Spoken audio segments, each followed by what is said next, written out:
Et à présent, mesdames et messieurs, nous passons au vif de notre sujet avec cette inauguration d'hier par le président de la République de ce complexe d'usines de sable noir. Et pour plus d'explications, nous avons le plaisir d'accueillir au bout du fil Dr Nesrine Chokri, qui est journaliste au Progrès égyptien et écrivaine. Bonjour, Dr Nesrine. Bonjour. Alors, premièrement, pour éclaircir ce sujet, qu'est-ce que ça veut dire sable noir et quel est son intérêt et son added value, comme on dit en anglais, dans les industries? Alors, d'abord, bonjour, je vous souhaite une très Bonjour. bonne journée. Bonjour. Et bien sûr, la question est très importante parce que quand on entend le mot sable noir, c'est un mot ou un terme très nouveau dans notre vocabulaire au quotidien. Oui. En fait, on avait l'habitude d'entendre parler d'inauguration, de projets plus ou moins traditionnels ou ordinaires. Et hier, on a entendu parler de cette grande usine à Kafr de sable noir. Alors, c'est quoi le sable noir et pourquoi est-il utilisé? Telle est la question. Oui. Allô? Il nous semble que nous avons un problème de communication. Comme on venait de le dire, chers téléspectateurs, lors de l'inauguration du projet du complexe d'usine de la compagnie égyptienne de sable noir à Kafr, le président de la République a enjoint aux autorités concernées de rendre les données accessibles à tous pour pouvoir investir dans ce domaine prometteur. Le président de la République a appelé le secteur privé et les entreprises locales à investir dans les projets liés à la maximisation de la valeur ajoutée du sable noir compte tenu du volume important des réserves. Et il me semble que nous avons recontacté notre invité, Dr Nesrine Chokri, journaliste au Progrès égyptien. Bonjour, Dr Nesrine. Bonjour, alors oui, je reprends puisqu'il y a une petite... Oui. Oui, je disais que le sable noir est un produit naturel à travers lequel on peut extraire d'autres produits pour fabriquer des éléments très importants pour... Allô? Allô? Il me semble que nous avons toujours un problème à la contacter. Oui, on parlait, Yara, que ce complexe de sable noir va pouvoir... Il est situé à Kafr Kafr et oui. on voit aussi un nouveau plan de l'État qu'il n'y a pas une centralisation des usines et des complexes autour du Caire, par exemple, oui, la autour nouvelle du capitale Caire, administrative. ou dans des gouvernorats Spécifiques. explicites. Il y a toujours des plans, des projets, des usines qui sont construites de par le pays. On trouve beaucoup de nouveautés comme le sable noir. Certainement. Oui, c'est très nouveau pour moi, par exemple. C'est très nouveau pour tous les Égyptiens. Il y a beaucoup de projets d'exploitation optimale des ressources naturelles de l'Égypte. Et on voit aussi qu'il y a un développement global dans tous les secteurs qui bénéficient des ressources économiques naturelles. Certainement, certainement. Il me semble que le sable noir est utilisé dans l'industrie de l'informatique et des électroniques, des machines électroniques. Et il me semble que nous avons recontacté notre invité, Dr Nesrine Chokri. Bonjour, Dr Nesrine. Bonjour, alors... Vous m'entendez bien maintenant? Je vous entends bien. Le problème, je ne sais pas, c'est vous qui m'entendez pas, c'est pas moi qui ne vous entends pas. Alors, on parlait de la nature du sable noir. Oui, en fait, le sable noir, ce sont bien sûr, c'est une façon d'utiliser les ressources naturelles de l'Égypte, parce que c'est un sable qui est riche en minéraux qui peuvent être extraits pour diverses industries, notamment des industries comme les industries de la technologie. Oui. En fait, plusieurs autres industries aussi, puisqu'il entre dans le domaine aussi des méga projets et de l'industrie pharmaceutique. Donc c'est véritablement une sorte de, on peut pas dire or noir parce que l'or noir c'est déjà attribué au pétrole. Oui. On peut pas le donner pour ça, mais ça va permettre la création surtout de nouvelles industries technologiques. Vous savez que l'Égypte œuvre depuis plusieurs années à développer, je dirais. À se développer, et surtout sur le plan industriel et sur le plan technologique. On resserre les rangs avec un pays qui est très, je dirais, pionnier dans le domaine comme l'Inde. Mais aussi, il y a cet objectif-là de pouvoir profiter de nos ressources naturelles. Oui, justement, comment voyez-vous le rôle et le plan de l'État pour réaliser le développement global dans tous les secteurs et bénéficier de toutes les ressources économiques disponibles? Alors là, véritablement, un travail qui est fait avec constance, avec, je dirais, régularité, et qui est fait d'après véritablement des méga-projets, puisque dans le passé, on avait tendance peut-être à travailler sous forme de petits projets. Aujourd'hui, on voit des méga-projets industriels ou encore agricoles. Ces méga-projets se complètent pour, en quelque sorte, venir compléter tout le tableau. N'oubliez pas que juste la veille de l'inauguration de cette usine de sable noir, le président de la République s'était réuni avec les investisseurs, les grands investisseurs patriotiques égyptiens pour véritablement les entendre et pour entendre leur, comment dire, leur demande, de sorte à réaliser davantage les intérêts du marché égyptien, de l'Égypte, et aussi de répondre aux demandes des investisseurs. Donc tous ces projets-là, ils permettent en quelque sorte à l'Égypte d'aller de l'avant, pas seulement d'aller de l'avant, mais de propulser deux secteurs très importants, parce que c'est clair que ce sont parmi les secteurs, je dirais pas les seuls secteurs, mais parmi les secteurs qui intéressent l'État, surtout au cours des 4 ou 5 dernières années, le secteur industriel et le secteur agricole. Et puis, en fait, il faut se rendre compte que la dernière crise du coronavirus a poussé les gens à être de plus en plus, je dirais quoi, les pays surtout, conscients de l'importance de la présence d'une industrie et d'une économie et d'une agriculture puissante et économique. Et je crois que les efforts de l'État, ils avaient déjà commencé, mais ils avancent plus rapidement dans ce sens, parce que l'État est davantage conscient de l'importance d'avancer dans ce sens-là, de mettre en place des industries comme l'industrie du sable noir, parce que l'industrie du sable noir, c'est pas une petite industrie, c'est une industrie qui, comme je disais, c'est un sable duquel on extrait plusieurs autres minéraux.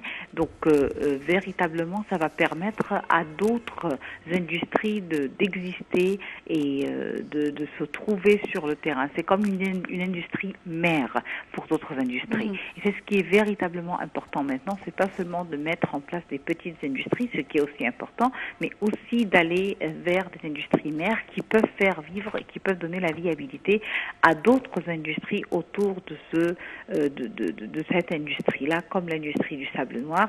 Et encore, je rappelle que c'est toujours dans des régions différentes, de sorte que toutes les provinces d'Égypte soient concernées et que pas une seule région ou l'autre le soit uniquement. Donc c'est véritablement l'objectif que toutes les régions, les provinces égyptiennes puissent en quelque sorte avoir une industrie qui crée des opportunités d'emploi, qui permettent aussi une décentralisation économique. Oui. Dr Nusrine, également, le président hier avait appelé le secteur privé à participer en investissant dans cette nouvelle, je dirais, trésor égyptien qu'est l'industrie du sable noir. Alors, comment voyez-vous ces propos et quel est l'effet de l'investissement du secteur privé dans ce domaine? Alors en fait, le président, ce n'est pas hier seulement qu'il a invité le secteur privé à associés aux grands projets ou aux méga-projets qui sont mis en place. Si on suit bien toutes les déclarations du président de la République, à travers plusieurs événements, on remarque qu'à chaque fois et à chaque, je dirais, opportunité, oui, il se sert de cette opportunité-là pour lancer un pareil appel au secteur privé, aux investisseurs égyptiens, étrangers de tout part pour véritablement participer aux méga-projets. Je crois que cet appel est très important. C'est un appel qui montre et qui révèle à quel degré le marché égyptien est ouvert à tous, au public comme au privé, et qui est une sorte de pacte avec ce marché privé, d'autant plus que l'appel vient au moment de l'inauguration du projet, mais aussi d'un projet qui a été d'une réunion qui a été tenue la veille avec les hommes d'affaires égyptiens, de sorte à, en quelque sorte, permettre la poursuite d'un partenariat entre le gouvernement et le secteur privé, parce que les deux ont besoin, surtout à cette époque de crise actuelle, de resserrer leurs rangs et de travailler en coopération de sorte à mener à bien la barque de la patrie. Docteur Nesrine, on ne voit plus une centralisation comme avant des projets, des méga-projets au Caire ou à Giza par exemple, mais chaque gouvernorat, ou presque, a aujourd'hui son propre projet, son propre avenir, son propre industrie. Oui, industrie, complexe, usine et tout. Comment vous voyez cette nouvelle vision de l'État ?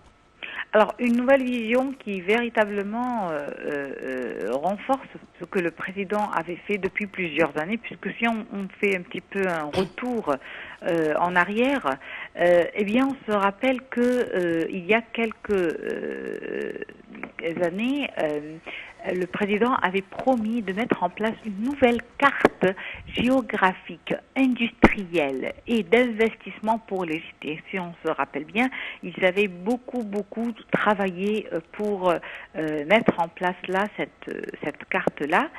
Et donc, cette carte-là devait étudier chaque région, quelles sont ses potentialités, quels sont ses atouts et qu'est-ce qu'elle peut donner, et par conséquent, commencer à mettre en place cela sous forme de projet de sorte à garantir l'indépendance, l'autonomisation de chaque région, mais aussi de garantir aussi que la population des régions qui ne sont pas au Caire, je ne veux pas dire éloignés, mais qui ne sont pas tout simplement au Caire, pourront avoir des opportunités d'emploi et donc ne seront pas obligés de se déplacer pour venir travailler au Caire.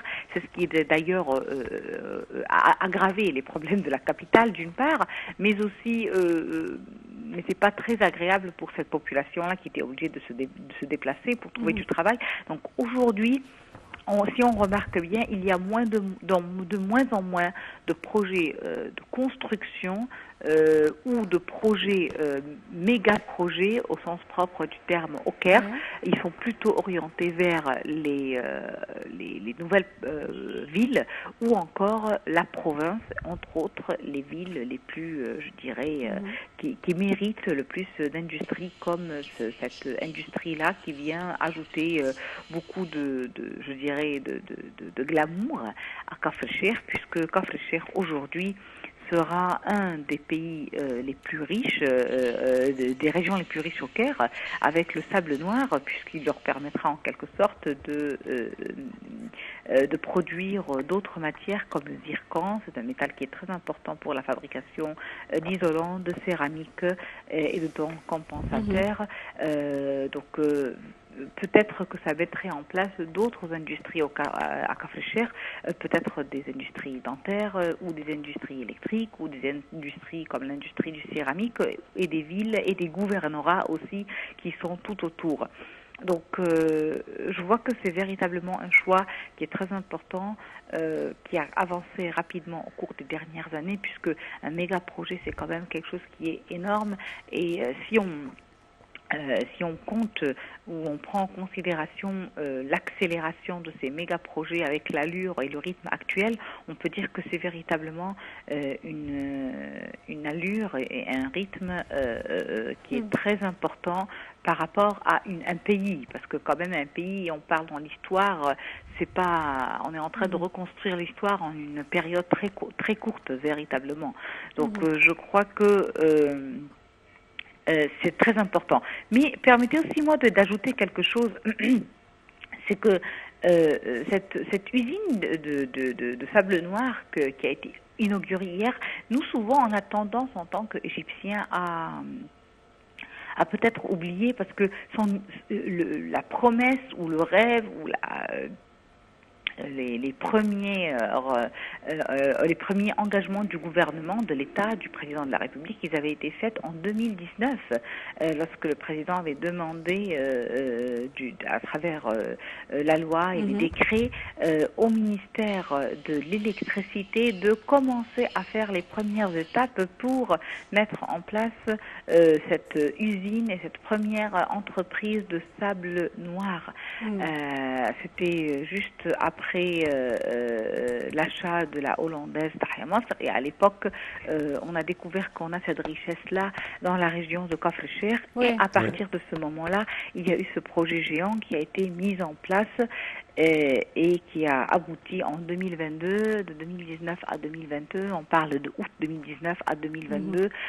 Je crois que le rêve a été réalisé en une très courte période et que beaucoup de méga-projets ont été réalisés en une très courte période, une période éclair, et par conséquent, je crois que on s'attend à ce que ces méga-projets avancent encore plus rapidement, de sorte à trouver une issue à l'économie égyptienne face à une période des plus difficiles de l'histoire de notre histoire moderne, puisque le monde entier passe par une période de changement, de crise économique, mais aussi de crise peut-être du capitalisme, qui va donner fruit à une nouvelle image, un nouveau visage du monde entier. Et je crois que l'industrie et l'agriculture, les projets sur lesquels se base l'Égypte à l'heure actuelle avec le président Abdel Fattah el-Sisi, sont des projets qui sont là pour sauver et protéger notre économie.